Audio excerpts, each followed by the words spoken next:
Hello दोस्तों, आज हम देखेंगे एक न्यू सीरीज जिसका नाम है आइडल आई।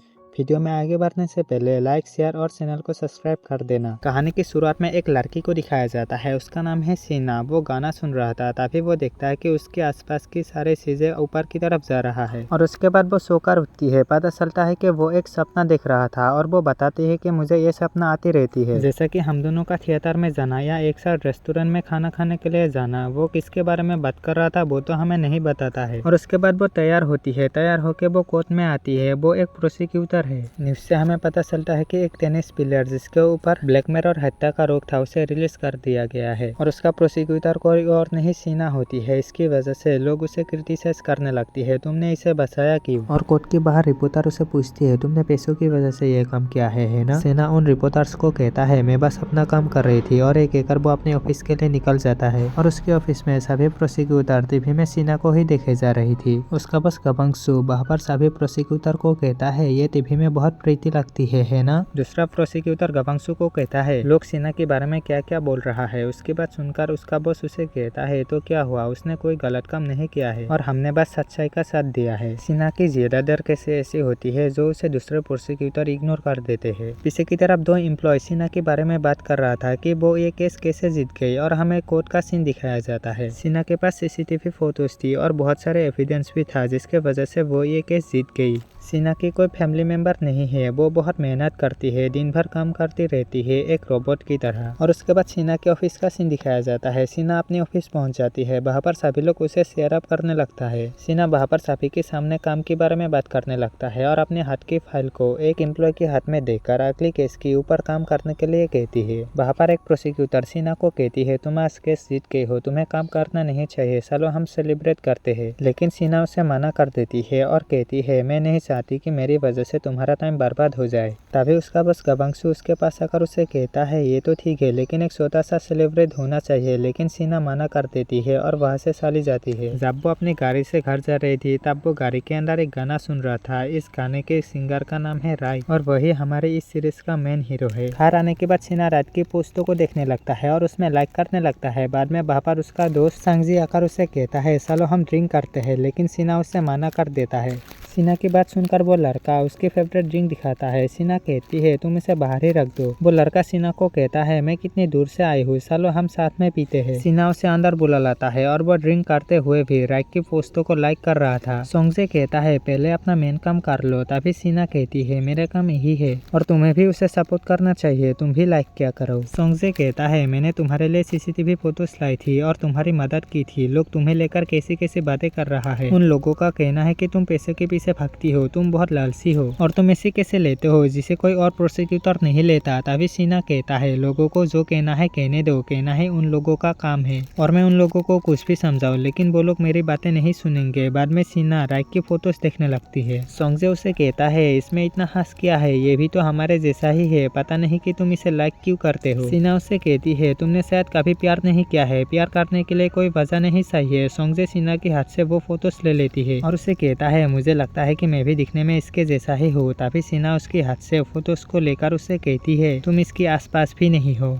और उसके बाद सीन शिफ्ट होता है और राइक को दिखाया जाता है। वो एक कॉन्सेप्ट के लिए आ रहा था और उसके पीछे पीछे उसका मैनेजर भी आ रहा था। तभी उसके पास से ही एक फ्रेंड आकर उसे नीचे गिरा देता है। राइक कहता है, कोई बात नहीं है, और वो इसे दिखाने लगता है कि कुछ हुआ ही नहीं और वो अंदर की तरफ जाने लगता है। अंदर आने के बाद वो अपने मैनेजर के ऊपर चिल्लाने लगता है और उसे कहता है, मैंने तुम्हें कहा था कि सिक्योरिटी दुगना कर देना, लेकिन तुमने ऐसा किया क्यों नहीं। और थोड़ी देर बाद उसे पता चलता है कि मुझे अकेला ही सोलो कॉन्सेप्ट करना होगा। राइक अपने मैनेजर के ऊपर फिर से चिल्लाने लगता है और उसे कहता है, तुम हर बार मेरे साथ ऐसा क्यों करते हो, क्या मैं अकेला ही हूँ जो कि गोल्फ वॉइस को चलाता है, और मेरा आउटफिट कहाँ पर है। तभी वहाँ का एक लड़की राइक को दिखाने लगता है, लेकिन राइक को कुछ भी पसंद नहीं आता है। राइक कहता है, मैं यहाँ से जा रहा हूँ, लेकिन मैनेजर राइक को रोककर वहाँ से सभी लोगों को बाहर जाने के लिए कहता है और वो राइक के सामने घुटनों के बल बैठकर उससे कहता है, प्लीज तुम कॉन्सेप्ट कर लो, कॉन्सेप्ट में कितना पैसा लगाया गया है और इससे कितना प्रॉफिट होने वाला है, इसके बारे में बताता है और कहता है कि लास्ट टाइम समझ के ही तुम ये कर लो, और तुम्हें नहीं पता तुम्हारा फ्रेंड तुम्हें कितना चाहता है, तुम्हें देखने के लिए बाहर फिर लगा हुआ है। तुम बस एक बार हाँ कर दो। रैक भी कॉन्सेप्ट के लिए मान जाता है। थोड़ी देर बाद वो स्टेज पर आ जाता है और वहाँ पर आकर वो गाना गाना स्टार्ट कर देता है, और उसके बाद सीन शिफ्ट होता है और सेना को दिखाया जाता है। वो कोर्ट में केस लड़ने के लिए आई हुई थी। वो बार बार टाइम देख रहा था। सामने वाला प्रोसिक्यूटर इस केस में बहुत टाइम ले रहा था। सेना किसी तरह से इस केस को रफा दफा करके यहाँ से जल्द जाने लगती है। बाहर आने के बाद वो एक प्रोसिक्यूटर से टकरा जाता है। उस प्रोसिक्यूटर का नाम ब्योंग ग्योंग है। उसकी जूते के ऊपर कॉफी गिर गया था। सेना उसे कहता है कि मैं ठीक हूँ, और एक एकर वो वहाँ से चला जाता है। और उसके बाद ब्योंग ग्योंग के पास एक प्रोसिक्यूटर आकर उससे पूछती है, तुम यहाँ पर क्या कर रहे हो? ब्योंग ग्योंग उस प्रोसिक्यूटर को कहता है, एक लड़की आकर मुझसे टकरा गई थी और मेरे जूते के ऊपर कॉफी गिरा दिया और मुझे सॉरी भी नहीं कहा, और वो आकर इस रेस्टरूम के अंदर चला गया। जब ये दोनों वहाँ पर बात कर रहे थे तब सीना अपनी आउटफिट चेंज करके वहाँ से चली जाती है। बाद में सफाई करने वाली लेडी अंदर से बाहर आती है। प्रोसिक्यूटर ब्योंग ग्योंग उस लेडी से पूछती है, अंदर एक लड़की गई थी, क्या वो अंदर है? लेकिन वो लेडी उसे मना कर देती है और कहती है अंदर तो कोई भी नहीं है। प्रोसिक्यूटर ब्योंग ग्योंग चुपके से अंदर देखने लगता है, लेकिन अंदर तो कोई नहीं था, और बाहर सुंजी सीना का इंतजार कर रहा था। सीना बहुत पहले ही सुंजी को कॉल करके वहाँ पर बुला लिया था, और वो दोनों वहाँ से चला जाता है और सीन शिफ्ट होता है और राइक को दिखाया जाता है। वो गाड़ी में होता है। ऑटोग्राफ सेशन होने वाला था। वो उसी के लिए जा रहा था। तभी उसके पास उसका एक फ्रेंड का कॉल आता है, लेकिन राइक उसे कट कर देता है, और उसके बाद उसके मोबाइल में बहुत सारे मैसेजेस आता है, और उसका फ्रेंड उसे कहता है तुम बहुत मतलबी हो। रैक इन सभी से परेशान हो गया था और अपने मोबाइल को दूर फेंक देता है, और अगली सीन में रैक कॉन्सेप्ट पर पहुंच जाता है। वहां पर वो अपने फ्रेंड्स को ऑटोग्राफ दे रहा था। एक लड़की सामने आता है और कहता है मेरा नाम हाइजू है। रैक थोड़ी देर सोचने के बाद उस लड़की को कहता है तुम्हारा नाम बहुत प्यारी है, और उस लड़की को ऑटोग्राफ दे देता है। उस लड़की के जाने के बाद वहाँ पर रैक एक लड़की को नोटिस करता है। वो लड़की भी रैक को ही देखे जा रहा था। उस लड़की का नाम हाइजू होता है, और एक फ्रेंड उसके सामने आती है। रैक उसे पूछती है तुम्हारा नाम क्या है? वो लड़की कहती है हम दोनों कितने बार मिले हैं, क्या तुम्हें मेरा नाम याद नहीं है? रैक उस लड़की को कहता है मुझे माफ करना, मैं अगली बार नहीं भूलूंगा। वो लड़की रैक को कहती है मुझे तुम्हारा ऑटोग्राफ नहीं चाहिए, मुझे कुछ और चाहिए, तुम अपना नंबर मुझे दे दो। वो लड़की फोन नंबर के लिए वहाँ पर जिद करने लगती है। तभी वहाँ पर गार्ड आ जाता है और रैक का असिस्टेंट भी आता है और उस लड़की को वहाँ से दूर ले जाने लगता है। वो लड़की कह रहा था मैंने यहाँ पर आने के लिए कितना पैसा खर्च किया है। उस लड़की के साथ ऐसा करता हुआ देखकर चारों तरफ से रिपोर्टर्स और लोग रैक की फोटोज लेने लगता है। लोगों की शोरगुल से रैक की सर घूमने लगता है और वो वॉशरूम आ जाता है। मैनेजर आकर बाहर से दरवाजा खटखटाने लगता है और उसे पूछता है क्या तुम ठीक हो?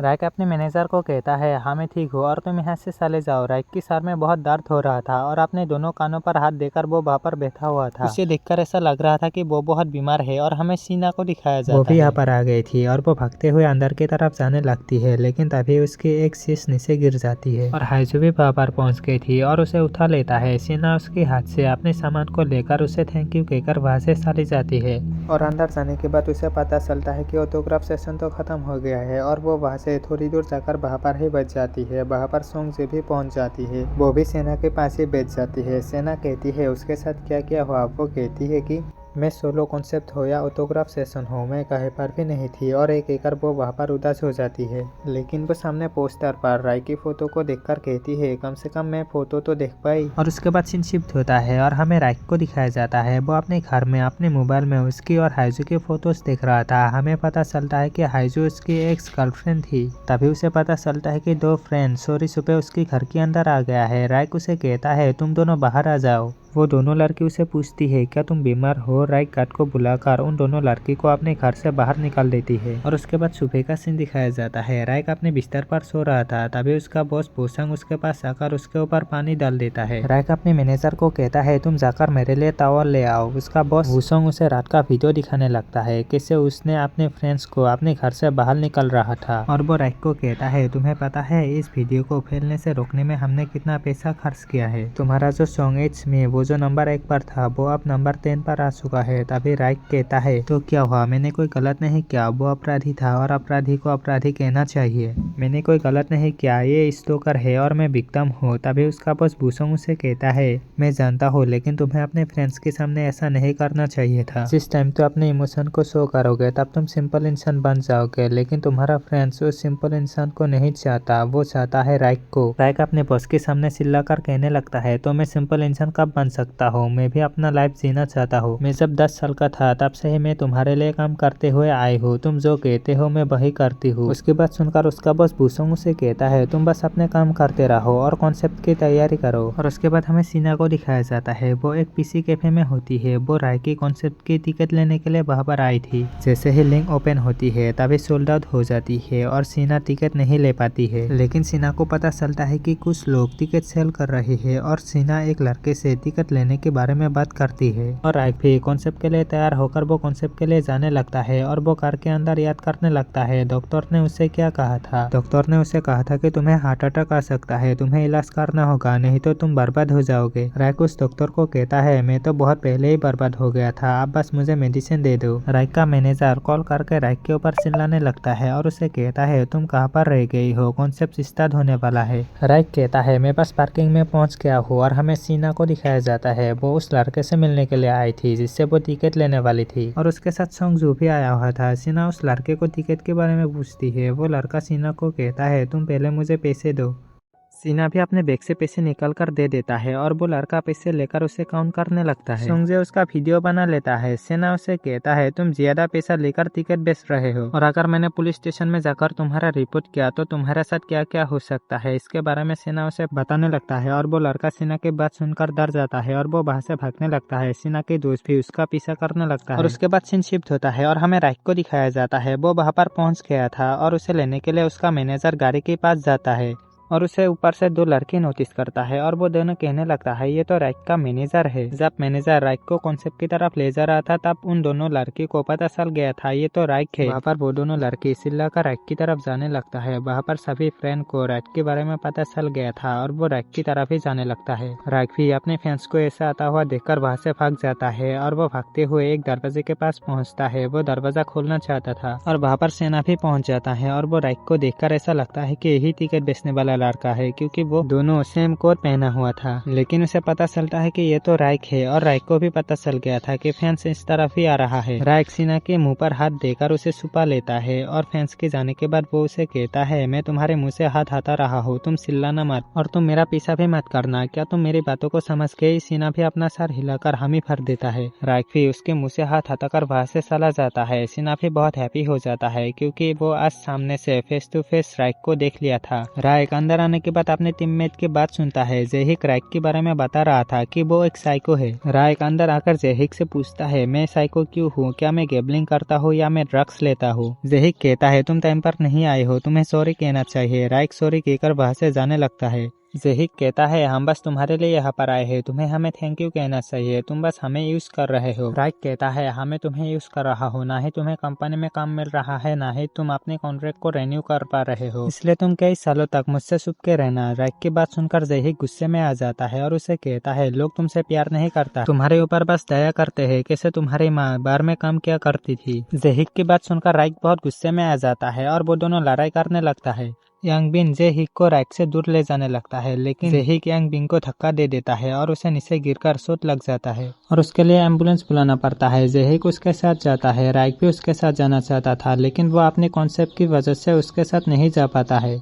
और उसके बाद हमें सीना को दिखाया जाता है। वो राइक को याद कर रहा था कि कैसे उसने आज मेरे मुंह पर हाथ रखा था और इस सीन को याद करके वो बहुत खुश हो रहा था और वो उसकी पोस्ट की कमेंट देखने लगता है। उसे पता चलता है कि लोग राइक के बारे में बातें कर रहा था कि कैसे वो अपने टीम मैच से फाइट करता रहता है। उसने अपने दोस्त योंग बिन को इंजर्ड कर दिया। सीना कहती है तुम लोग र्यूमर्स फैलाना बंद करो। सीना का दोस्त भी राइक के बारे में गलत बोल रहा था। तभी सीना अपने दोस्त को कहती है तुम भी ऐसा बोल रहे हो। सीना की बात सुनकर उसका दोस्त उसे बहुत सारे छोटी छोटी वीडियोस भेजती है लेकिन सीना को उन छोटी छोटी क्लिप से कुछ पता नहीं चलती है। सीना की दोस्त उसे कहता है मैं राइक के ऊपर भरोसा नहीं करता हूँ और तुम्हारे बारे में क्या। सीना एक पास की सीन याद करने लगती है। जब वो सोती थी उसके सामने एक लड़का गिटार बजा रहा था, वो भी वहाँ पर बैठा हुआ था। वो लड़का अपनी टोपी उतारकर उसे पहना देता है। इस सीन को याद करके सीना अपने दोस्त को कहती है हाँ मुझे राइक के ऊपर 100% बिलीव है कि वो ऐसा कभी नहीं करेगा। और इसके बाद हमें राइक को दिखाया जाता है। वो अपने घर में गाना गा रहा था। तभी उसके पास मेड आकर उसे कहती है मैं घर जा रहा हूँ, लेकिन बाहर से कोई बेल बजा रहा था। वो लेडी दरवाजा खोलकर देखता है तो बाहर कोई और नहीं राइक का टीममेट यू सियोन खड़ा हुआ था।